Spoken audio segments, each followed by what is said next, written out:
기도드리고 시작하겠습니다.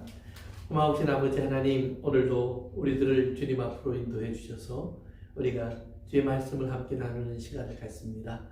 이 시간 저희들에게 주님의 은혜를 더하시고 깨달음을 더하셔서 우리가 주의 말씀을 알고 또 이것을 믿고 그리고 우리의 삶 속에서 이것이 우리의 생명의 양식이 되어 우리의 인생을 지배하는 말씀이 되게 하여 주옵소서. 오늘도 부족한 종 주님의 도구가 되어서 오직 참된 주님의 말씀만 전할 수 있도록 성령님 종의 입술에 말씀을 채워주시고 주장하여 주옵소서. 예수님의 이름으로 기도합니다. 우리 지난 시간에 공부한 내용 혹시 기억하세요? 네, 지난 시간에 공부한 그 비유가 어떤 비유였죠? 천국의 청지기?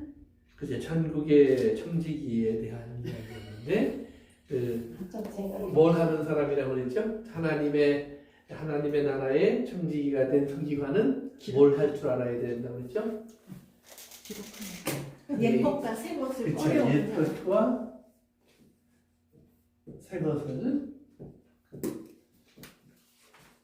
꺼내올 줄 아는 사람이라고 했어요. 근데 여기서 옛것, 새것 할 때 이것이 뭐냐 그랬을 때 이건 보물, 귀한 것이겠죠. 쌓아온 보물이 있는데 그것을 적절히 꺼내올 줄 아는 사람. 그러니까 이제 주님의 말씀의 그 핵심은 주님이 오시기 전에 우리 주로 이제 구약 그렇게 얘기하잖아요. 주님이 오시기 전에 말씀 속에서 우리가 주님을 꺼내올 줄 알아야 되고 또 새로운 가르침, 주님을 통해서 해서는 새로운 가르침, 결국은 이제 우리가 신약이라고 우리가 이제 정의할 수 있는데 새로운 가르침을 또한 속에서 우리가 보물을 꺼내올 줄 알아야 돼요. 그래서 그 보물은 결국은 누구냐? 예수 그리스도다. 그래서 예수 그리스도 안에 하나님의 모든 비밀이 숨어져 있다고 또 보화가 숨어져 있다고 여기에 기록되어 있다는 말씀을 기술로 공부를 했습니다. 그래요. 이제 여러분들이 이것을 다 기억하겠지만 또 동시에 또 잊어버려주는 은혜가 있을 줄로 믿습니다. 그래, 아멘. 자, 우리 오늘 공부는 우리 누가복음 7장입니다. 누가복음 7장 우리 40절부터 공부하겠습니다. 우리 40절부터 우리 43절까지 40절부터 43절까지만 같이 읽겠습니다. 시작. 예수께서 대답하여 이르시되 시몬아 내가 너에게 이를 말인지다 하시니 그가 이르되 선생님 말씀하소서. 이르시되 빚 주는 사람에게 빚진 자가 둘이 있어 하나는 500데나리온을 졌고 하나는 50데나리온을 졌는데 갚을 것이 없으므로 둘 다 탕하여 주었으니 둘 중에 누가 그를 더 사랑하겠느냐. 시몬이 대답하여 이르되 내 생각에는 많이 탕감받은 자는 이르시되 내 판단이 옳다 하시고. 아멘. 거기까지만 읽겠습니다. 누가복음 7장을 여러분이 이제 기회가 되시면 한번 읽어보시면 누가복음 7장은 처음에 한 로마의 백부장의 이야기부터 시작이 됩니다. 백부장의 이야기가 시작이 돼요. 근데 백부장이 이제 직접 등장하지는 않고요. 백부장의 가설 중에 한 사람이 병들어서 죽어가게 됩니다. 그랬더니 예수님이 마침 그 마을에 왔는데 마을에 있는 유대인의 지도자들이 예수님을 찾아와서 예수님, 이 사람의 집에 문제가 있는데 좀 해결해 주십시오 그래요. 그러니까 아주 이제 특별한 경우겠죠. 왜? 백부장이라면 로마의 군대의 지도자입니다. 그러니까 그 당시 이스라엘을 지배하고 있던 사람들이니까 더구나 군인이니까 이스라엘 사람들이 일반적으로 로마 군인에 대한 감정이 안 좋을 거예요. 근데 그럼에도 불구하고 유대인들의 지도자들이 예수님께 나왔다. 그 말은 예수님에게 나오는 그들이 이제 이 사람들과 이 사람 백부장을 특별히 여겼다라는 말입니다.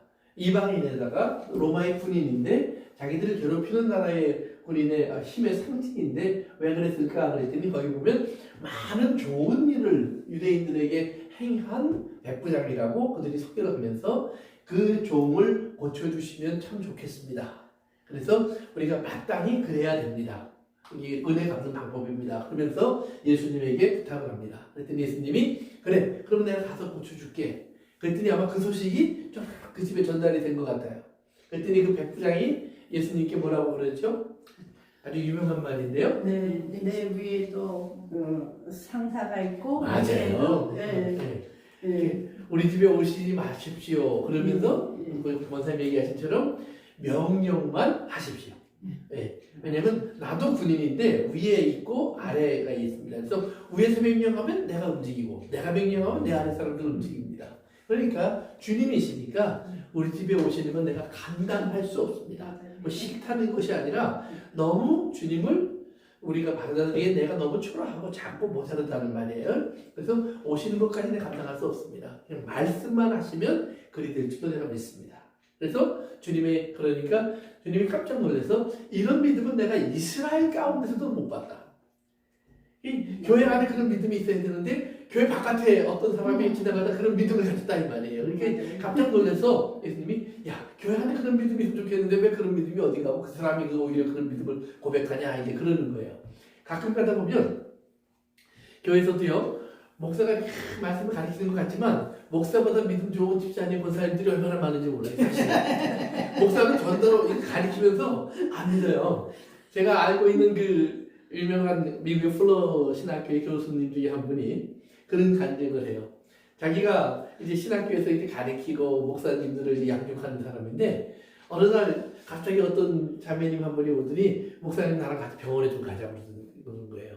그러니까 이분이 왜요? 그랬더니 제 남편이 지금 병들어서 수술 받으려고 하고 있는데 목사님 앞에 기도 한번 해주시면 좋겠습니다. 그러면 하나님이 나는 고쳐줄 것 같습니다. 이렇게 얘기를 하는 거예요. 그러니까 이분은 평생 가르쳤지만 한 번도 진짜 그런 일이 있다고 믿어본 적이 없대요.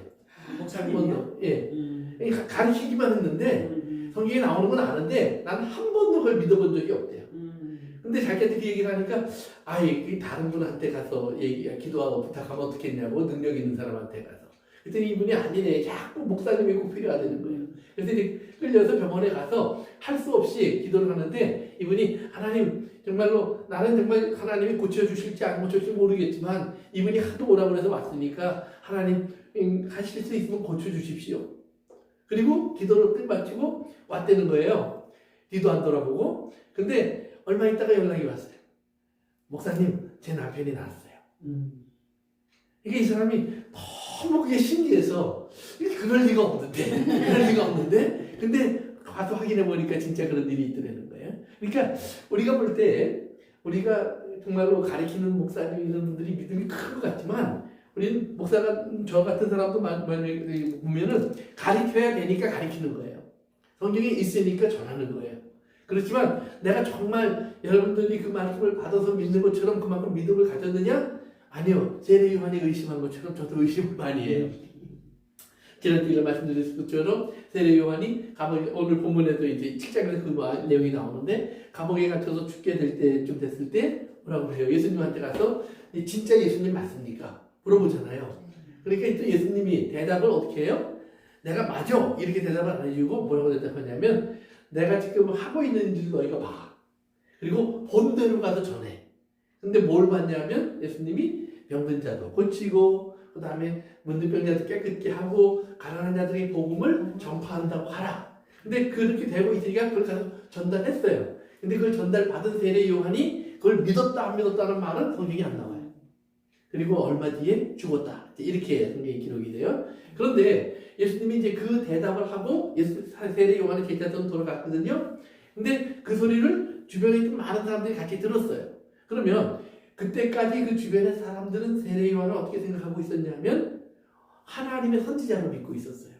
그런데 하나님의 선지자라고 믿었던 세례 요한이 이제는 하나님의 어린 양이라고 해서 예수님에게 우리가 쫙 몰려왔는데 저가 사람을 보내서 예수님에게 당신이 진짜요 가짜요 그랬으니까 아니 틀림없이 예수님은 진짜인데 지금 자신들이 보기에 그 말을 했으면 세례 요한은 이게 그때는 어떻게 얘기를 했지만 저 사람이 진짜 훌륭한 사람이냐 아닌지 잘 모르겠다는 말이에요. 그런 퀘스천이 들만해요. 그런데 예수님이 바로 이어서 세례 요한에 대한 설명을 해줘요. 자, 그럼 세례 요한은 어떤 사람이냐? 그러면서 예수님이 아주 훌륭한 사람이고 뛰어난 사람이다. 그러면서 여자가 낳은 사람 중에 그보다 큰 자는 큰 자는 없다. 그러면 세상에서 태어난 사람 중에 가장 뛰어난 사람이다 얘기를 해요. 그뿐만 아니라 또 하나님이 보내신 선지자라는 말을 해줘요. 선지자. 그런데 하나님이 보낸 선지자 중에서도 가장 큰 자란 말이에요. 왜?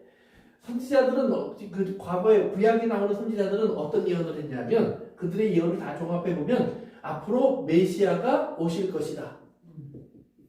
오실 것이다. 네. 앞으로 오실 것이다. 이 말이에요. 그런데 세례 요한은 어떻게 예언을 했냐면 오신 예수님. 그렇죠. 오셨다. 이 큰 차이죠. 네. 오실 거야. 10년이 걸릴지 100년이 걸릴지 1000년이 걸릴지 모르는 거예요. 그런데 오셨다 하는 말은 지금 여기 있다는 말이에요. 그러면서 저분이야 라고 세례 요한은 예수님을 가리킨 사람이에요. 그러니까 오실 거라고 말하는 거는 사실은 뭐 안 일어날 수도 있지만 미래의 이야기니까 저도 할 수 있어요. 그런데 정말 평범한 한 사람을 두고 저 사람이야 라고 말하는 것은 보통 힘든 일이 아니에요. 그렇죠? 더구나 세례 요한과 예수님은 친척 관계예요. 우리가 그래서 누가복음에서 또 마태복음에서 예수님의 잉태되는 과정 또 세례 요한이 잉태되는 과정이 잘 설명되어 있어요. 한 6개월 차이로 이제 임신하는 그 마리아와 세례 요한의 어머니의 이야기가 엘리자베스 이야기가 거기에 기록되어 있잖아요. 그런데 그걸 보면 두 사람이 친척이에요. 그러니까 세례 요한과 예수님은 어렸을 때 만날 수도 있었어요.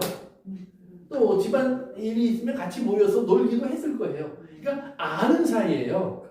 근데 모르는 사이라면 저분이야 이럴 수 있어요.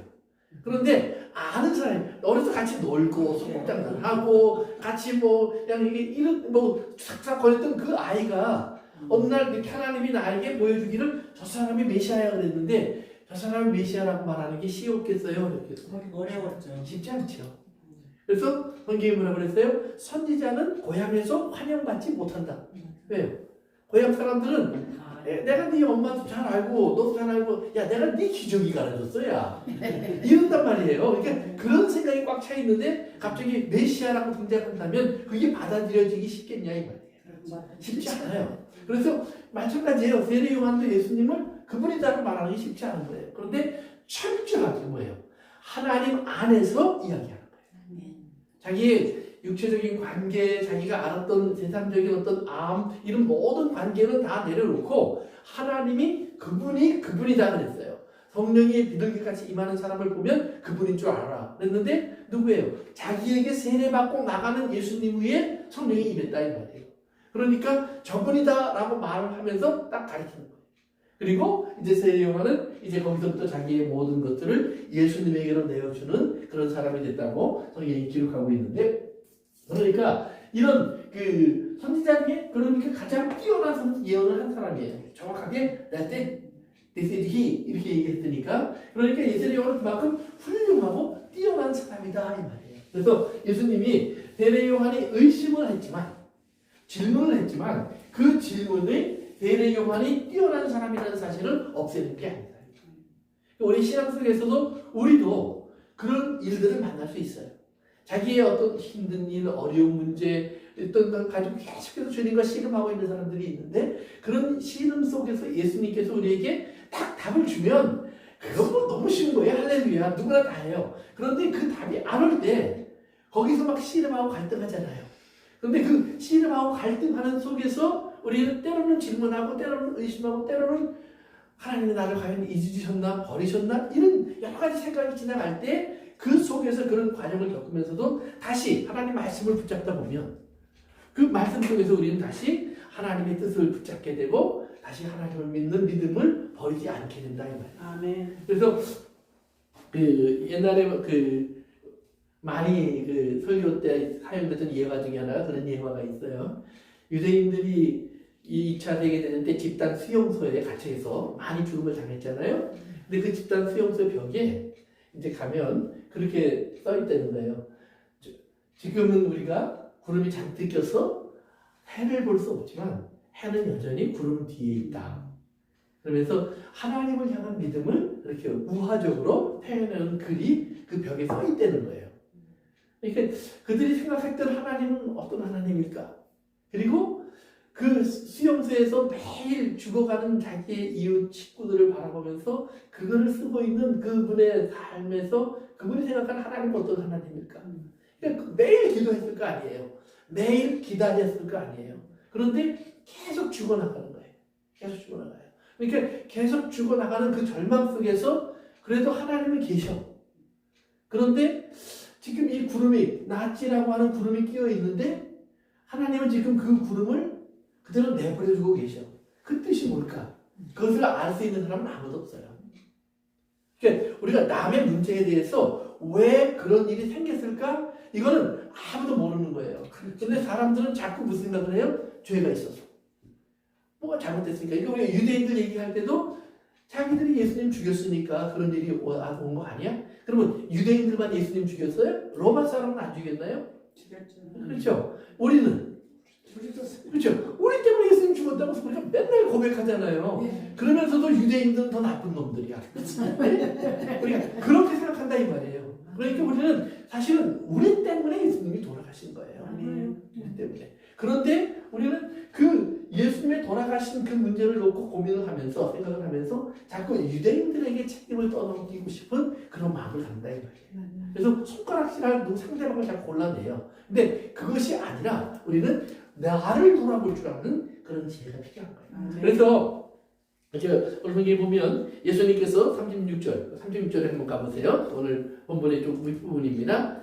이제 그 말씀을 가리키시기 위해서 예수님이 이제 그 말씀을 가리키신 배경되는 사건이 여기 기록되어 있어요. 한 바리새인이 예수께 와서 자기와 함께 잡수시기를 청하니 이에 바리새인의 집에 들어가 앉으셨을 때에 이렇게 나와요. 그러니까 지금 이 예수님이 오늘 우리가 공부하려고 하는 비유는 한 바리새인 집에 들어가서 식사하시려고 하다가 시작된 일 속에서 예수님 말씀하신 거예요. 그러면 바리새인은 바리새인은 우리가 아는 것처럼 예수님과 보통 대적 관계예요, 항상. 그렇죠? 예수님을 그들은 어떻게 하면 죽일까? 어떻게 하면 예수님을 이렇게 책잡을까? 이걸 항상 생각하고 있던 사람들이에요. 그래서 여러분들이 그 나중에 보시면 이제 누가복음 11장 또 누가복음 14장 여기 가서 보시면 바리새인들이 예수님을 초청하는 장면이 나와요. 근데 거기는 좀 더 구체적으로 나오는데 누가복음 한번 11장 한번 가보세요. 누가복음 11장 맨 밑으로 가세요. 맨 밑 끝절로 맨 끝절 한번 읽어봅니다. 11장 끝절 시작. 그 입에서 나오는 말을 찾고자 하여 노리고 있더라. 그렇죠. 그 바리새인이 초청해서 지금 식사점을 하는데 그 목적이 뭐예요? 그렇죠. 책 잡으려고 하는 거예요. 책 잡는다는 말은 뭐냐면 죽일 죄를 찾겠다 이 말이에요. 14장으로 가보세요. 13절에 14장 1절 14장 1절 한 번 더 읽어보세요. 안식일에 예수께서 한 바리새인 지도자의 집에서 떡을 잡수시려 들어가시니 그들이 엿보고 있더라. 아멘. 엿본다는 말이 뭐예요? 엿본다. 몰래 그렇죠. 뭘 이렇게 보는 거예요. 그럼 뭘 보기 위해서? 그렇죠. 뭐 잘못하나. 그러니까 정말 너무 궁금해서 어떤 분인가 이게 보는 게 아니에요. 지금 이게 뭔가 그들이 초청했다는 말은 함정을 받았다는 말이에요. 그 함정이 주로 뭐냐 하면 안식일인데 병든 자를 고칠 거예요? 뭐 예를 들면 이런 거예요. 이런 함정을 파놓고 그 앞에다 병든 자들을 놓고 과연 어떻게 하나 보자. 안식일을 지키나 안 지키나. 왜? 안식일을 안 지키면 죽이면 되는 거예요. 근데 안식일을 지키면 병든 자를 못 고쳐요.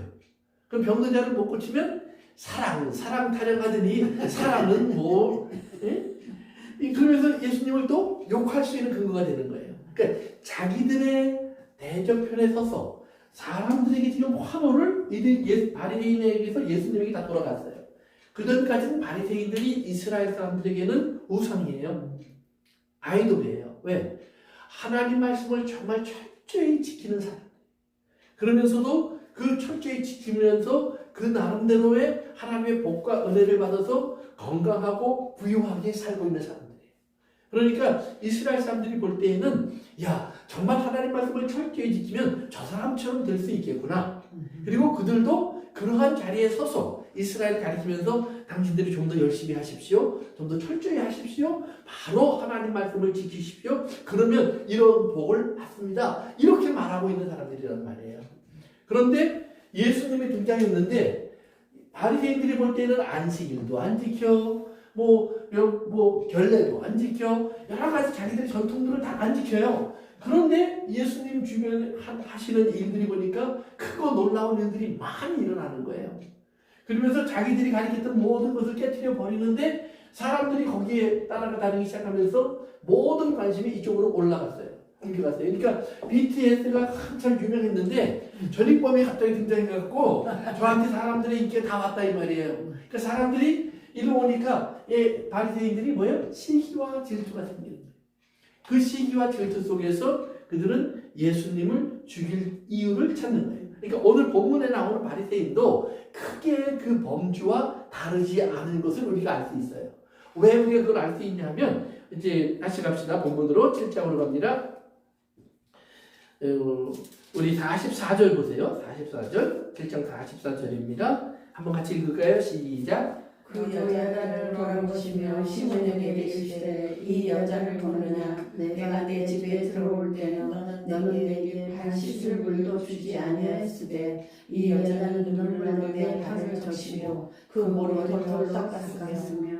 아멘. 그러니까 이제 뭐라고 얘기하냐면 예수님께서 바리새인 그 사람의 이름이 시몬이에요. 시몬아 그러면서 이제 말씀을 하시는데 시몬아 네가 나를 초청했으니까 니네 집에 왔어. 근데 니네 집에 들어왔는데 네가 보니까 나보고 같이 먹자고는 발언을 했는데 막상 들어왔는데 발 씻을 물도 주지 않았어. 발 씻을 물을 주지 않았다는 말은 뭐냐면 너 나와 푸대접했어. 그냥 지나가는 나그네가 식탁이 차려진 거 보고 나도 좀 먹을 거 좀 얻어 먹을 수 있을까요? 그러면서 그리고 들어오니까 그래 떡 하나 줘서 보내. 이런 식의 대접을 했다 이 말이에요. 그러니까 분명히 초대했다고 되어 있는데 초대했으면 뭐예요? 격식을 갖추어서 그분에게 맞는 대접을 해드려야 되는 거예요. 더구나 예수님을 그가 초청했을 때 그는 예수님에게 뭐라고 얘기냐면 예수님을 선지자처럼 또는 스승처럼 랍비처럼 대접하는 모양새를 갖추었어요. 그러니까 다른 사람들이 볼 때에는 야, 저 바리새인이 예수님을 선지자로 또는 랍비로 그 가르치는 스승으로 대접을 하면서 무언가를 배우고자 하는 그런 또 최선을 다해 섬기고자 하는 모습을 보이는구나 해서 아름다운 모습을 보인 것처럼 보이는 거예요. 그래서 자기 집으로 초청을 했고 그리고 예수님은 그 당시에 이미 12제자를 데리고 다니실 때니까 예수님 혼자 온 것이 아니라 12제자와 함께 들어왔어요. 그렇다면 제법 그 바리새인 집은 큰 집이어야 돼요. 그리고 그 모든 12명의 제자들과 예수님이 앉을 만한 식탁이 갖추어져 있고 음식이 갖추어져 있어야 되는 거예요. 그러니까 제법 큰 잔치가 벌어진 거예요. 그런데 그 큰 잔치가 벌어졌는데 자기들만 잔치하는 것이 아니라 잔치를 베풀면 그 당시 이스라엘 사람들은 문을 열어놔요. 그러니까 지나다니면서 다 볼 수 있어. 야, 저 집에 잔치하네? 이렇게 쓱 보니까 어이구 예수님이 계시네? 그러니까 그 잔치하는 집에 누가 왔나 보니까 예수님. 그러니까 그 당시를 보면 최고의 인기의 주인공이 와 계시는 거예요. 그러니까 야, 저 바리새인이 대단하네. 예수님을 다 모시고 이런 명예를 얻을 수도 있고 자랑거리도 되는 그런 거예요. 그러니까 겉으로는 자랑거리가 되고 다 돼 있지만 실상은 예수님이 들어왔을 때 발 닦을 물도 주지 않았다. 그 말은 뭐냐면 그냥 지나가는 나그네처럼 적당히 대접해서 보내려고 끌어들였다는 말이에요. 그러니까 바리새인은 진짜 예수님을 섬긴 것이 아니라 뭐예요? 아까 말한 대로 책 잡으려고 또는 엿보려고 정말 이 사람이 어떤 사람인가 정체를 좀 알자. 그래서 그 예수님에 대한 좋은 마음보다는 퀘션을 갖고 또는 의혹을 갖고 예수님을 지금 바라보고 있는 상태라는 말이에요. 왜 이미 그 앞에서 예수님과 바리새인들은 안식일 때문에 논쟁이 있었고 그리고 예수님을 향해서 그들이 이미 잘못된 생각을 마음에 정리하고 있은 다음이었기 때문에 여기서도 크게 별다르지 않았을 것이다 라는 말이에요. 그런데 그 상황에서 예수님께서 이 여자가 와서 자기에게 이제 눈물로 발을 적시고 머리털로 발을 닦고 향유를 붓는 것을 다 내버려 두고 계세요. 사실 생각해 보세요. 그 당시에 와서 이제 여기 오늘 36절에 보면 식탁에 앉았다라는 말은 이렇게 앉았다는 말이에요. 이렇게 기대요. 그리고 이렇게 식사를 했어요. 이렇게. 그러니까 한쪽은 기대고 한 팔로 집어먹는. 그러니까 보통 식탁에 기대니까 몸이 옆으로 이렇게 되면 다리가 뒤로 나오겠죠. 근데 그 뒤로 이 여인이 다가온 거예요. 그러니까 그 여인이 다가온 것을 모를 수도 있어요. 왜? 그 여인뿐만 아니라 다른 사람들도 가끔은 들어올 수 있었고 문이 열려 있었으니까 들어올 뿐 아니라 또 지나가는 나그네가 배가 고프면 잔치하시는데 나에게도 먹을 걸 좀 주시겠습니까? 그러면 또 나눠주게 돼 있어요. 우리나라도 옛날에 보면 주로 이제 잔치하는 집 앞에 누가 찾아왔죠? 그렇죠. 작년에 왔던 감독이가 이러고 이분들이 와요. 그러면 또 그분들을 잔치하는 집에서는 상을 차려서 대접을 했어요. 왜? 그것이 그 당시 우리나라의 관습이었고 습관이었고 잔치를 또 기쁘게 모두가 즐길 수 있는 방법 중에 하나였어요. 그래서 이제 그런 것처럼 그 당시에 여러 사람들이 들어왔다 나갔다 하는데 그 중에 이 여인도 있었던 거예요. 그런데 이 여인은 예수님이 거기에 있다는 얘기를 듣고 37절로 갑니다. 같이 한번 읽어봅니다. 시작. 그 동네에 쥐를 지는 한 여자가 있어 예수께서 바리새인의 집에 앉아 계심을 알고 향유랑 옥합을 가지고 와서 아멘. 그 여인이 예수님이 거기 계시다는 소식을 듣고 예수님을 보기 위해서 왔는데 그냥 온 게 아니에요. 뭘 준비해 갖고 왔죠? 뭐예요? 향유 담은 옥합. 향유 담은 옥합을 가져와요. 옥합이라는 말은 이제 우리가 알라바스타라고 그러죠.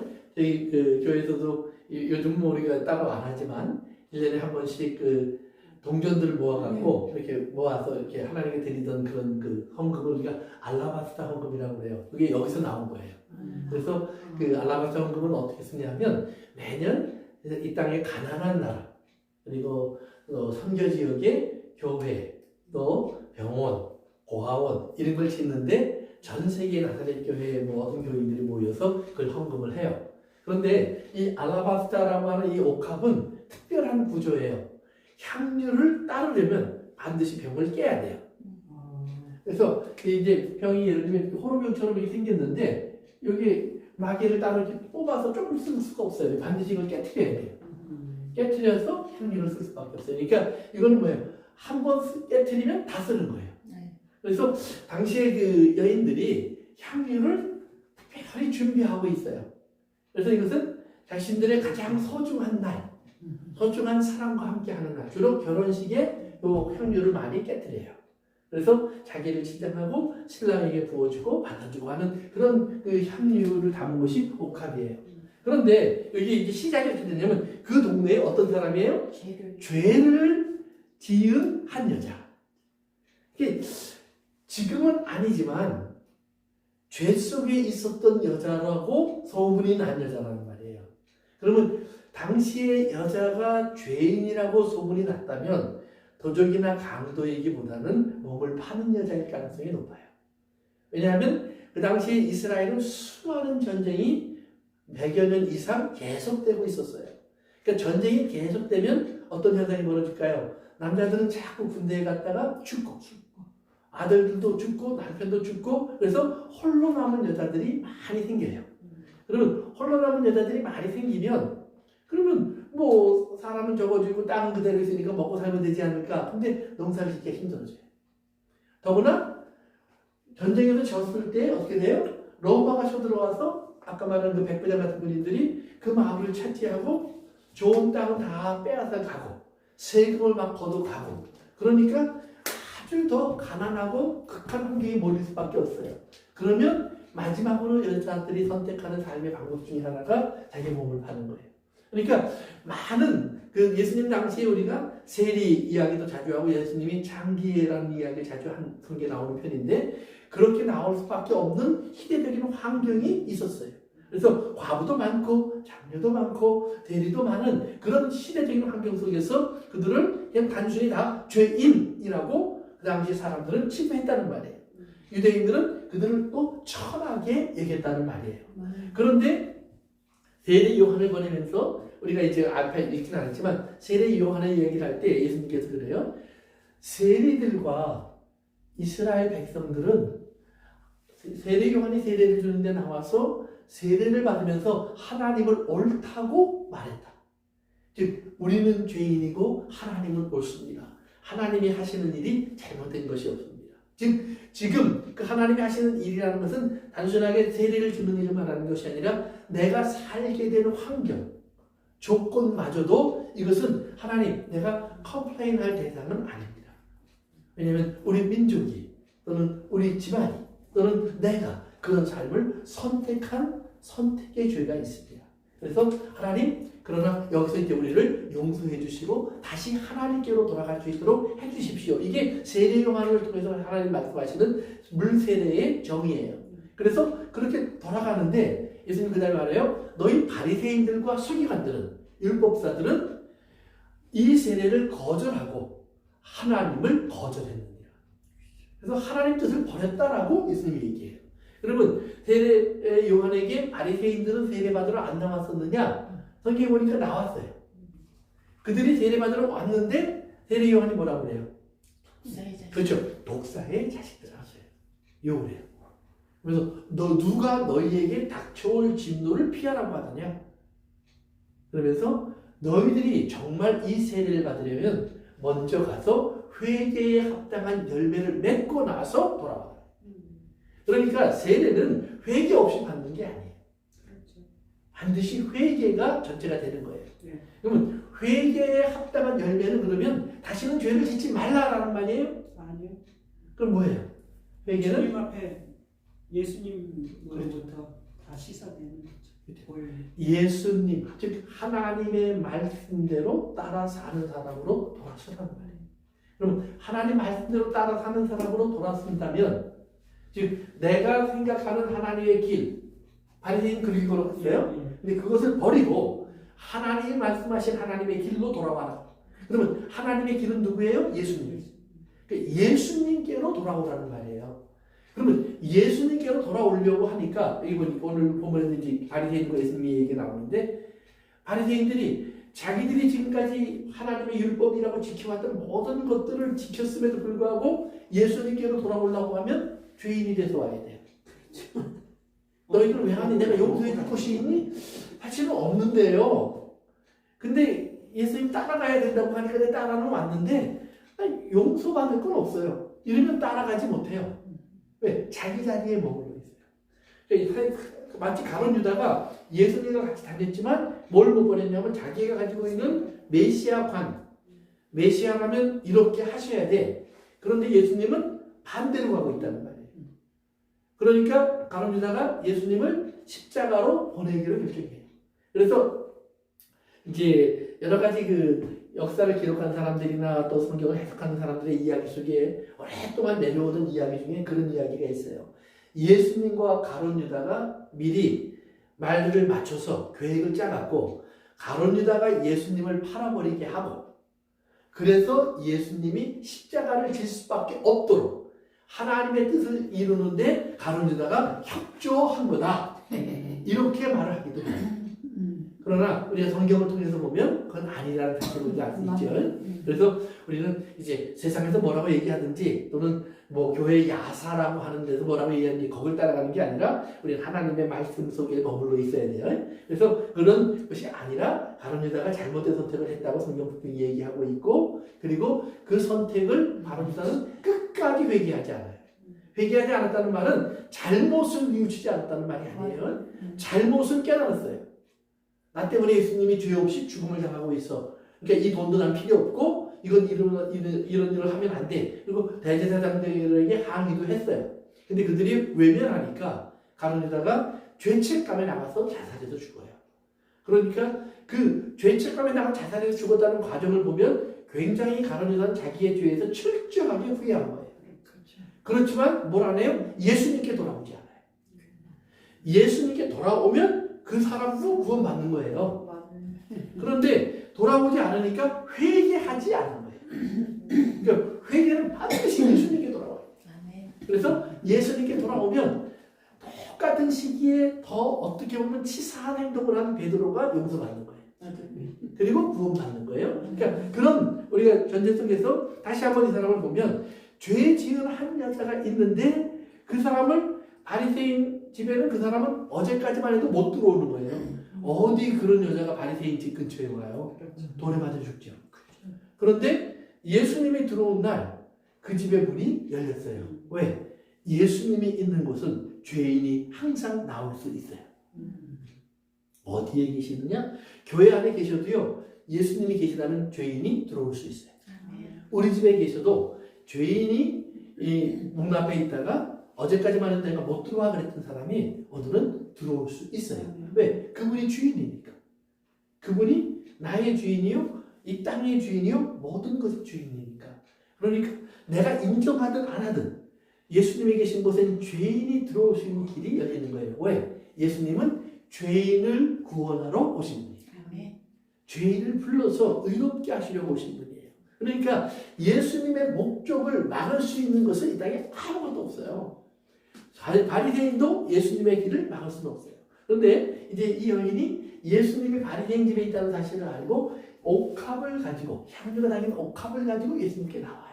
그 말은 뭐냐면 옥합을 깨뜨릴 사람을 찾았다는 말이에요. 자기의 인생에서 가장 소중한 사람, 가장 사랑하는 사람, 가장 아끼는 사람, 가장 존경하는 사람을 그는 발견했다는 거예요. 다시 말하면 이 여인은 이미 회개했다는 말이에요. 그러니까 바리새인과 비교하면 바리새인은 의인이라고 소문이 났고 이 여인은 죄인이라고 알려져 있어요. 그러니까 그 사람들의 겉모습만 봐서는 이거는 비교할 대상이 아니에요. 그런데 예수님 눈앞에서 봤을 때는, 기준으로 봤을 때는 이 사람은 회개하는 사람이고 이 사람은 회개는커녕 예수님을 풀대접하고 있는 사람이에요. 그래서 예수님이 그 여인이 와서 이제 자기 뒤에 와서 예수님에게 눈물로 발을 적시기 시작해요. 그러면 눈물로 발을 적셨다는 말은 이미 내가 막 내가 잣된 거 갖고 내가 가서 울어야지 그러고 왔다는 말이 아니죠. 예수님에게 와서 그 발을 만지는 순간 그 여인의 마음에서 눈물이 터져 나왔다라는 거예요. 그러면 우리가 언제 눈물이 터져 나와요? 감격할 때. 감사, 감격 또는 어떤 슬픔, 어떤 뭐 탄식, 뭔가 또는 너무 큰 고통, 여러 가지 우리가 무언가를 정말 나이가 더 이상 내 스스로 컨트롤할 수 없는 어떤 순간을 만났을 때 눈물이 터져요. 이것이 좋은 일이든 나쁜 일이든 눈물이 터져요. 그처럼 이 여인이 예수님을 딱 만나는 순간 자기가 컨트롤할 수 없는 그 무언가가 그 여인을 사로잡았다라는 말이에요. 그것을 우리는 성령의 감동으로 이렇게 거룩한 말로 표현하는 거예요. 그런데 이제 일상적으로 말하면 저 사람이 울더라. 또 저 사람이 미친 사람처럼 좋아하더라. 저 사람이 정신없이 따라다니더라. 저 사람이 그냥 언제부터 자기가 맨날 성경만 붙잡고 있더라. 이렇게 무언가 예수 그리스도를 만난 사람의 삶 속에 일어나는 어떤 사람으로서는 생각할 수 없었던 특별한 변화가 있었다는 거예요. 그러니까 우리의 삶 속에서 정말 내가 예수님을 만났으면 이런 변화가 우리의 삶에 일어나야 돼요. 거기에는 뭐까지 포함되냐? 어떤 사람은 물질에 대한 가치관이 변해요. 그러니까 이건 내 돈이 아니라 주님의 것이구나. 이렇게 바뀌는 사람이 있어요. 그러니까 어제까지만 해도 내가 먹고 살려고 잘 쌓아놨던 돈이 이젠 주님의 선한 일을 위해서 사용되는 사람도 있더라고요. 그러니까 각자의 삶 속에서 여러 가지 모양으로 나타나요. 근데 그거는 오직 누가 하냐? 나와 주님만 하시는 거예요. 그러니까 나처럼 돼야 돼. 이렇게 얘기하면 안 된다는 말이에요. 지난 시간에 얘기한 것처럼 성령님이 우리에게 임했다는 것을 가장 확실히 알 수 있는 유일한 증거는 예수님이 나의 주님이 되는 거예요. 그 다음에 다른 모든 것은 그 사람은 방언을 할 수 있고 저 사람은 예언을 할 수 있고 저 사람은 꿈을 꿀 수 있고 저 사람은 쓰러졌다가 일어나서 뭐 천국을 왔다고 말할 수도 있고 별별 일들이 다 일어날 수 있지만 그러나 그 모든 일 속에서 나는 아무것도 안 일어났는데 그냥 예수님이 좋아해. 아무것도 안 일어난 것 같은데 나는 오늘부터는 하나님의 말씀을 나는 떨어뜨릴 수가 없어. 뭐 이런 변화들이 우리 속에 일어나서 우리를 바꿔놓는 거예요. 그것이 눈물을 쏟아서 예수님의 발을 적셨다라는 말이에요. 그리고는 발을 적시는 끝나지 않고 그다음에 뭐예요? 머리털로 예수님의 발을 닦아요. 그러니까 눈물은 감정적으로 터져나온 거예요. 내가 만들어낸 게 아니지만 그러나 머리털로 닦는 건 누가 하는 거예요? 내가. 그러니까 하나님의 감동이 나를 찾아왔으면 우리는 뭐예요? 그 다음에는 거기에 대한 응답이 말을 통해서 나타나야 돼요. 그래서 여러 가지로 그 응답도 어떤 사람은 머리털로 예수님의 말을 닦고 있는데 그렇다고 교회 와서 맨날 머리털로 청소하려고 하지 마시고 다른 여러 가지 봉사들이 많잖아요. 또 교회 안에서의 봉사만 있는 것이 아니라 가정 속에서, 직장 속에서, 이웃 속에서 우리가 해야 할, 그리고 할 수밖에 없는, 예수님이 거기에 계시다면 내가 해야 할 행동들이 반드시 있었을 거라 이 말이에요. 예수님이 나의 주님이 되셨으니까, 그리고 그 만남이 너무 소중하니까 이제 나로 하여금 그렇게 만들어버리는 거예요. 그러니까 그것이 얼마나 수치스러운 일이냐, 막 이렇게 얼마나 수치스럽고 더러운 일이에요. 그럼 수치스럽고 더럽게 여겨지는 것이 아니라 그것이 내가 할 수 있다는 사실이 고마운 일들이 된다 이 말이에요. 그래서 여인이 예수님의 발을 닦기 시작해요. 그리고는 그 발을 다 닦은 다음에는 거기다 뭐예요? 입을 맞춰요. 입을 맞췄다는 말이 뭐냐면 한번 이렇게 하는 게 아니라 물고 빠는 거예요. 그러니까 아이들을 여러분이 이렇게 보시면 귀여우면 어떻게 해요? 한번 쭉 하고 귀엽다 이렇게 하는 게 아니라 이러잖아요. 그러니까 이게 정말 이 지금 여인이 예수님의 발에다가 입을 걸고 떨어뜨리지 않는 거예요. 그러면서 정말 고마운 뜻을 그렇게 마음껏 사랑의 그 표현을 하고 있는 거예요. 그래서 입을 맞춘다는 말이 뭐냐면 필레오라는 단어, 즉 우리가 사랑이라는 단어랑 똑같은 단어예요. 그래서 그 입을 맞춘다는 말은 그 똑같은 어원을 가진 말에서 나온 말로서 사랑을 표현하는 길이에요. 그래서 성경에는 거룩한 입맞춤으로 서로 인사하라 이렇게 표현되어 있죠. 그래서 유대인들 만나면 이렇게 해요. 예, 이게 거룩한 입맞춤인지 아닌지 잘 모르겠지만 어쨌든 해요. 그래서 서양 또는 기독교 문명이 있는 많은 곳에서 입맞춤은 그런 표현으로 사용돼요. 동양에서는 어디 갑이 이게 좀 이렇게 꺼려지는 그런 표현인데, 그러나 우리가 이제 주 안에서 우리가 잘 생각해보고 또 그러면 가장 친밀하게 표현할 수 있는 방법이 무엇일까?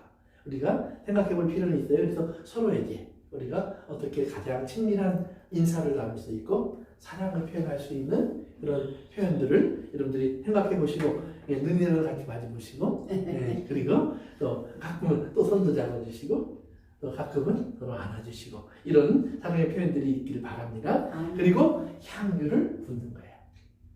근데 어디다 붓느냐? 발에다 붓어요. 머리에 붓는 게 아니에요. 그러니까 머리에 붓는 것도 과한 거예요. 자기가 느끼기에. 그러니까 나는 주님의 발끝 거기만 가도 감사한 거예요. 그 끝에만 닿을 수 있어도 고마운 거예요. 그러니까 룻기에서도 보면 룻이 그 보아스의 발 밑으로 들어가거든요. 그래서 나를 당신의 옷끝으로 덮어주세요. 그 끝자락에만 덮어주세요. 그래요. 그런데 그건 어떤 면에서 보면 나를 맞아주세요. 이런 표현이에요. 그렇지만 동시에 그렇다고 해서 내가 높은 자리 원하는 건 아닙니다. 중요한 자리 바라는 것도 아닙니다. 끝자락에만이라도 있게 해주세요.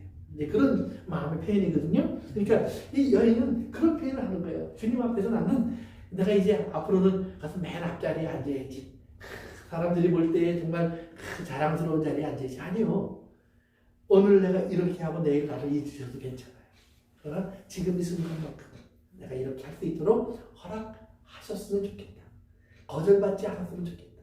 어디 더러운 여자가 이런 소리 안 들었으면 좋겠다. 이런 마음으로 주님에게 지금 그 표현을 하는 거예요. 그랬더니 39절 같이 읽습니다. 39절 시작. 예수를 청한 바리새인이 그것을 보고 마음에 이르되 이 사람이 만일 선지자라면 자기를 만지는 이 여자를 나가며 어떤 자가 그 죄인인 줄 알았으리라 하거늘. 아멘. 그러면서 이제 바리새인이 마음속에 뜻을 보더니 그럴 줄 알았어. 지가 선지자는 뭔 선지자. 저런 여자가 와서 지금 자기한테 입 맞추고 뭐 눈물 쏟고 머리카락으로 닦고 막 그냥 향유를 붓고 하는데 참 한심하다 이 말이에요. 한심하다. 왜냐하면 죄인이 나를 만지면 만질수록 나는 뭐가 돼요? 내가 더러워져요. 그러니까 지금 자기 더러워지는 것도 모르고 이제 이런 말을 하는 거예요. 근데 40절이 재밌어요. 우리가 아까 읽었지만 다시 한번 봅시다. 예수께서 대답하여 이르시되 언제 이 시몬이 예수님에게 물어봤어요? 마음속에 생각만 했어요. 네. 그런데 예수님은 뭐예요? 알고 뭐. 대답하세요. 그게 뭐예요?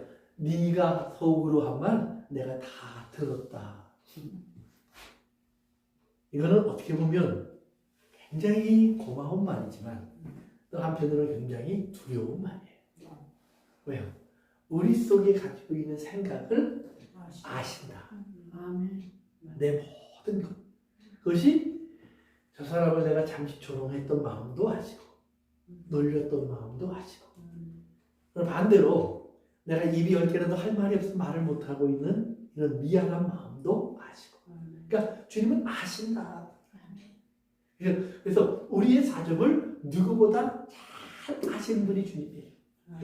그것을 알기 위해서 주님이 말씀이 육신이 되어 우리 가운데 거하셨다고 했어요. 거하셨을 뿐 아니라 뭐예요? 우리가 당한 모든 일을 다 겪으셨다. 그러니까 지금 내가 겪고 있는 일을 주님은 안 겪어봤겠지. 아니에요. 겪으셨다고 해요. 분명히. 그리고 어떻게 도우실 줄을 아나니. 아멘. 분명히 주님은 나를 어떻게 도우면 되는 줄을 아신다. 아멘. 그러면 그 주님의 도우심이 분명히 나에게 같이 있으면서 나를 돕고 나를 거기로 가게 하실 것을 우리는 믿어야 돼요. 근데 그 주님의 돕는 것이 우리가 생각할 때 눈에 보이게 탁 나타나면 아 이게 돕는 길이구나 하고 쉽게 알아요. 그런데 아니에요. 그대로 내버려요. 어제 제 아내가 이제 영화를 보고 있는 거 제가 잠깐 한 2, 3분 같이 이렇게 잠깐 봤는데 보니까 안나 프랭클린이라고 하는 그 네덜란드의 그 유명한 안나 일기의 주인공에 대한 이야기예요. 근데 거기 보니까 이제 그 누인지 누가 이제 잡을 얻는데 유대인 밑에 가서 직장을 얻어요. 그런데 자기는 거기 가서 빵 만드는 것도 좀 배우고 뭐 이렇게 좀 베이커리 기술자가 되려고 했는데 맨날 뭐 시킬 때면 과일 잘라갖고 과일을 설탕에 졸이는 것만 가르쳐요. 하루는 딸기 조리라고 그러고 하루는 사과 조리라고 그러고 하루는 라스베리 조리라고 그러고 그러니까 맨날 그만하다 화가 나갖고 내가 이러려고 여기 왔냐고 이러려고 여기 왔냐고 그러는데 전화가 따르르 와요. 그러니까 뭐 습관적으로 그 전화를 받았어요. 전화 받고 보니까 어떤 여자분이 내가 지금 딸기 잼을 만드는데 예를 들면 뭐 이 잼이 제대로 안 되네요. 그러면서 뭐라고 얘기하니까 아 이거 조금 더 기다리셔야 돼요. 그래서 그렇게 빨리 지면 안 되고요. 천천히 저으셔야 돼요. 그리고 그 다음에 낮은 불에 좀 기다리셔야 돼요. 이렇게 딸기잼 만드는 것을 전화로 다 가르쳐주고 있는 거예요. 자기도 모르는 사이. 그것이 왜 그 아이에게 며칠씩 또는 몇 주간씩 똑같은 일을 반복해서 시켰는지를 그때 아는 거예요. 그때. 그러니까 왜 이런 일이 계속되는지 몰라요. 근데 어느 순간이 되면서 어떤 사건 속에서 나는 우연히 아 그래서 그러셨구나. 근데 이렇게 깨달음이 오는 것이 있으면 그나마 다행인데 그것이 안 오고 또 가는 것도 있어요. 그럼 안 오고 가면 언제 아셔야 되느냐? 거기 가서 아셔야 돼요. 그러나 우리가 분명히 알아야 할 것은 뜻없이 이루어지는 일은 하나도 없다. 목적 없이 다가온 일은 아무것도 없다. 우리는 그것을 가지고 주님 앞에 질문하고 씨름하고 고민하고 이 일을 계속하세요. 포기하지 마세요. 그러면 우리가 거기에 대한 대답은 못 얻어도요. 거기를 통해서 내가 해야 할 다른 일이 보이거나 다른 깨달음이 오는 경우가 굉장히 많이 있어요. 그래서 오늘 여러분들에게 그런 하나님의 은혜가 있기를 바랍니다. 그래서 이제 이 여인이 이제 예수님의 발을 딱 그니까 바리새인이 속으로 한마디를 하니까 예수님이 내가 대답하여 이르시되 그러시면서 그때부터 예수님께서 이제 그 비유를 주시는 거예요. 근데 이제 보세요. 예수님이 대답하여 이르시되 그러니까 예수님의 대답인데 그 다음에 이렇게 나와요. 시몬아 내가 네게 이를 말이 있다. 근데 시몬이 선생님 라삐요 이렇게 대답하는 거예요. 자기가 언제 선생님 대답했다고 라삐요 그러면서 말씀하소서 이래요. 보세요. 지금 예수님은 대답하는 건데 시몬은 그걸 예수님이 대답하는 걸로 알아들까요? 그냥 난데없이 말을 거는 걸로 아셨을까요? 대답하는 걸로 알아들었어요. 대답하는 걸로 알지 못했을 거예요. 왜? 속으로 자기 생각했던 거니까 설마 예수님이 이걸 알아? 그러면 예수님 말을 거니까 왜 말을 것이지? 예수님 말씀하세요.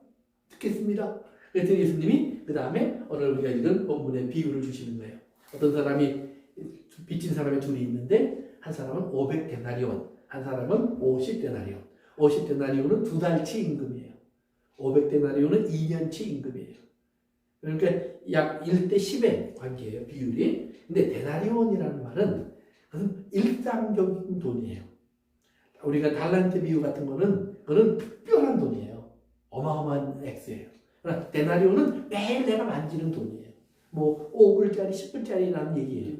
근데 그거 50개 또는 그거 500개라는 말이에요. 그런데 이제 그걸 빚진 사람 둘이 있는데 갚을 것이 없으므로 둘 다 탕감하여 주었으니 그래요. 탕감한다 그래요. 그러면서 둘 중에 누가 더 그를 사랑하겠느냐.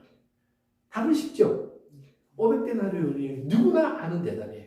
저는 여기서 말씀 보면서 달란트 비유에서 임원을 적게 이긴 사람이나 많이 이긴 사람이나 작은 일에 충성하였다고 둘 다 똑같은 칭찬을 받았잖아요. 여기서는 왜 이렇게 차이를 두고 말씀하시나? 이런 의문이 좀 들더라고요. 오케이. 예, 생각해 보시자고요. 근데 이 질문이 재밌는 거예요. 누가 더 사랑하겠느냐? 라는 말이에요. 그랬더니 뭐 당연히 많이 탕감받는 사람 아닐까요? 이 말이에요. 그래서 500데나리온 빚진 자입니다. 라고 대답을 하는 거예요. 그랬더니 예수님 뭐라고 그러냐면 내 판단이 옳도다 그래요. 그래, 나도 거기에 동의해 라는 말씀이에요. 근데 그러니까 그 다음에 그러면서 여자를 이제는 돌아보세요. 그러면서 시몬아 이 여자를 보느냐? 그러면서 내가 네 집에 들어올 때는 너는 내게 발 씻을 물도 주지 아니하였거늘 이 여자는 눈물로 내 발을 적시고 그 머리털로 닦았으며 너는 내게 입맞추지 아니하였을 때 그는 내가 들어올 때로부터 내 발에 입맞추기를 그치지 아니하였으며 너는 내 머리에 감람유도 붓지 아니하였으되 그는 향유를 내 발에 부었느니라. 그러면서 이러므로 내가 네게 시몬에게 말하노니 그의 많은 죄가 사하여 줬도다. 이는 그의 사랑함이 많음이라. 사함을 받은 일이 적은 자는 적게 사랑하느니라. 아멘. 여기서 그래서 이제 우리가 몇 가지 이제 집사님이 얘기하신 것도 있으니까 질문을 생각해 보셔야 돼요. 첫째는 탕감했다라는 말의 의미를 아셔야 돼요. 탕감했다라는 말은 은혜, 카리스라는 말 쓰는 거예요. 탕감은 은혜라는 말에서 보통 거예요. 은혜라는 말은 뭐예요? 거저, 공짜다 이 말이에요. 근데 공짜인데 뭐냐면 이게 은혜가 제대로 된 은혜가 되려면 내가 감당할 수 없는 것이 용서됐을 때 은혜가 돼요. 예를 들면 제가 이제 우리 권사님한테 권사님 100불 빨리 갚아요. 왜 이렇게 안 갚아? 근데 권사님이 내가 지금 당장 없어서 그러는데 한 일주일만 기다려주면 갖다 드릴게요.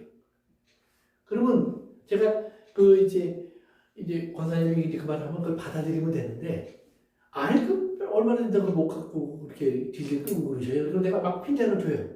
그러면 권사님 집에 들어가면서 정말 치사해서 내가 남한테 빌려서라도 오늘 갖다 주고 말. 왜? 그거 별거 아니니까 갚을 만한 거니까 뭐 별거 아니라고 보다는 뭐 100불? 그렇지만 내가 갚을 수 있어. 그러니까 50데나리온이라는 돈은 그 정도밖에 안 되는 돈이에요. 근데 빚 뭐 한 2달치 월급이니까 작은 돈도 아니지만 그렇다고 못 갚을 만한 돈도 아니에요. 그런데 500데나리온쯤 되면 이거는 부자에게는 바리새인 정도 되는 사람에게는 그것도 뭐 갚으려면 갚죠. 그러나 서민, 자기의 몸을 팔아 생존했던 여자에게는 500데나리온 정도 되면 평생 갚을 수 없는 돈이에요. 그러니까 부자의 입장에서 볼 때는 뭐 500데나리온, 50데나리온, 뭐 500만 원이나 5천만 원이나 뭐 그놈이 그놈 같이 보여요. 그게 크게 안 느껴져요, 이 차이가.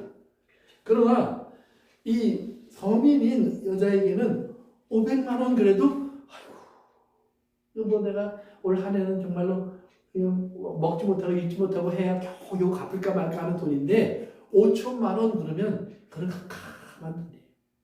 늘어나는 이자를 감당하기에도 벅차는 돈이 돼요. 그러니까 이건 감당할 수 없는 돈이 돼요. 그러니까 기준이 여자를 기준으로 보면 이거는 굉장히 큰 것이 돼요. 그런데 바리새인을 기준으로 보면 지금 이 잔치를 하는데 드는 돈만 해도 50데나리온은 들었을 거예요. 그러니까 5,000데나리온 정도 뭐 별거 아니에요. 이 사람 500데나리온. 그러니까 그 사람에게는 500이나 50이나 큰 의미가 없어요. 그런데 예수님이 누가 더 사랑하겠느냐, 누가 더 좋아하겠느냐 그러니까 이거 따진다면 500데나리온이죠. 그런데 예수님이 그 다음에 그 여자의 입장을 놓고 얘기하시는 거예요. 이 여자의 입장이 되어보면 이 500데나리온은 큰 은혜가 되어서 도저히 감당할 수 없는 은혜가 되어서 그 여인이 이렇게 크게 하나님께 감사할 수밖에 없는 사랑이 된다. 그러니까 여기서 이제 사랑이라는 말을 하는데 어떤 것을 내가 받았을 때 그것이 사랑으로 다가오는 물건이 있어요. 그러니까 부자가 내가 빌 게이츠예요. 차 한 대를 여러분이 다 사줬어. 그러면 여러분이 좋아는 할 거예요. 그러나 사랑은 아니에요. 그런데 어느 가난한 사람이 근데 나보다 더 가난한 사람을 보고 자기 가진 걸 다 팔아서 대신 치워줬어. 그러면 저 사람이 무슨 돈이 있다고 이런 일을 했지? 왜 했을까? 근데 보니까 하나밖에 없어요. 사랑. 그분이 나를 바라보는데 나를 사랑하고 있어. 나를 어여쁘게 여기고 있어. 그러니까 그 사랑을 알게 되는 거예요. 큰 사랑.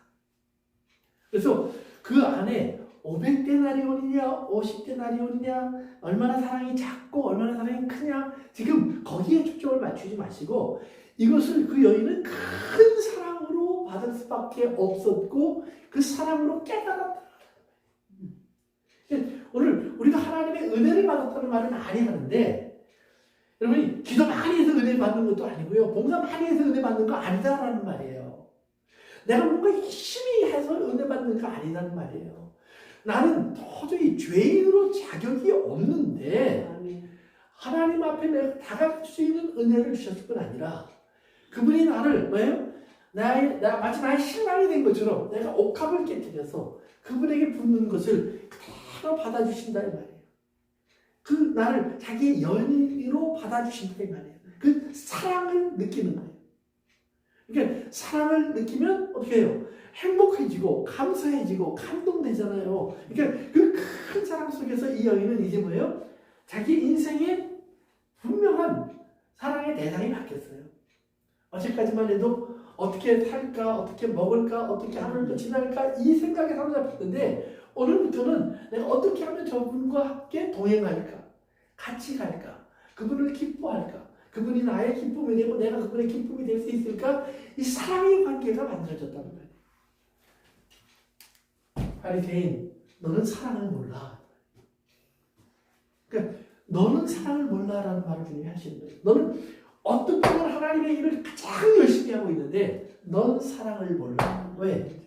너는 이것을 50데나리온인지 500데나리온인지 그게 큰 것으로 여기지 않는다. 중요하게 여기지 않는다. 오늘 여러분의 삶 속에 하나님이 주시는 사랑이 나를 꼭 찾아오기를 바랍니다. 근데 이 사랑이 그냥 찾아오는 것이 아니라 이것이 큰 사랑. 아멘. 내가 좀 살아가니까 아이 그래 돈이 더 좋지. 아이 그래도 뭐 내가 그냥 우리 그냥 애들하고 사이좋게 지내고 이게 더 좋지. 여기에 초점을 맞추는 것이 아니라 더 좋은 것이 없을 만한 사랑. 바꿀 수 없는 사랑이 오늘 여러분에게 같이 있기를 바랍니다. 그래서 이제 예수님이 그러는 거예요. 그러면서 이제 내가 네게 말하노니 47절에 보니까 그의 많은 죄가 사하여 줬도다. 그러니까 보세요. 아까 탕감은 은혜에서 왔다고 했죠. 여기서 사하여 줬다는 말은 멀리 떠나버렸다는 말이에요. 내게서 멀리 떠나버렸다. 탕감이랑 다른 단어예요. 그러니까 이제 사랑을 알게 됐어요. 탕감을 통해서. 그러니까 내가 이제 예수님에게 빚진 자가 아니라 하나님의 은혜를 입은 자로 나갈 수 있겠구나. 이것이 이제 그것이 하나님의 사랑을 대하는 방법이에요. 그래서 나가서 보니까 예수님이 네가 그럼 내 곁에 있다는 말이 뭘 말하는지 아니? 네 죄는 far away, 멀리 가버렸어.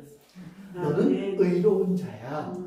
너는 거룩한 자야. 그래서 그 여인에게 마지막으로 50절 가서 읽어봅시다. 시작. 예수께서 여자에게 이르시되 내 믿음이 너를 너를 보라 구원하였으니 했으니 평안히 가라 하시니라. 아멘. 여기서 평안이란 말은 샬롬. 하나님이 너와 이제는 항상 함께 하실 거야. 아멘. 너는 인생 속에 더 이상 갚을 것이 없는 사람이야. 샬롬이란 말은 갚다, 채우다란 말이에요. 그러니까 내가 빚을 다 갚았다 그러면 샬롬 그러는 거예요. 근데 너는 더 이상 이제는 갚을 게 없는 사람이야. 왜? 너는 하나님이 너를 대신해서 다 채워줬어. 너는 이제 충만한 삶을 살면 돼. 충만한 삶을 살면 돼. 우리 그 중간에 뭐 이제 네가 뭔데 죄를 용서해 그 얘기는 나중에 따로 공부하기로 하고요. 오늘 거기까지만 하겠어요. 그래서 여러분의 삶 속에서 우리가 정말 예수님께서 지금 누가복음 7장에 계속 보여주는 것이 있어요. 이 바리새인들을 중심으로 생각하는 성전, 율법을 지키는 사람, 하나님 앞에 옳게 보이는 삶을 쭉 살아왔던 자기의 의에 가득한 사람. 그러니까 예수님 없이 하나님 만날 수 있다고 생각하는 사람. 그런데 반대의 사람이 있어요. 로마의 백부장 또는 광야에 나가 있는 세례 요한, 그리고 광야로 찾아온 세례받기 위해 찾아온 이스라엘 백성들과 세리들, 그리고 오늘 장로, 그리고 그 위에 보면 나인성의 과부와 그의 아들의 죽음이 나와요. 즉 소외된 사람들의 이야기가 쫙 나와요. 그런데 큰 게 뭐니? 그들이 다 하나님의 은혜를 입었더라. 아멘. 하나님의 은혜를 입었더라. 그러니까 하나님의 은혜는 바리새인이 생각하는 여기에 있지 않고 바리새인들이 생각할 때는 없다고 생각했던 거기에 있었다 이 말이에요. 오늘 여러분들이 거기에서 주님을 만난 사람이 되기 원해요. 아멘.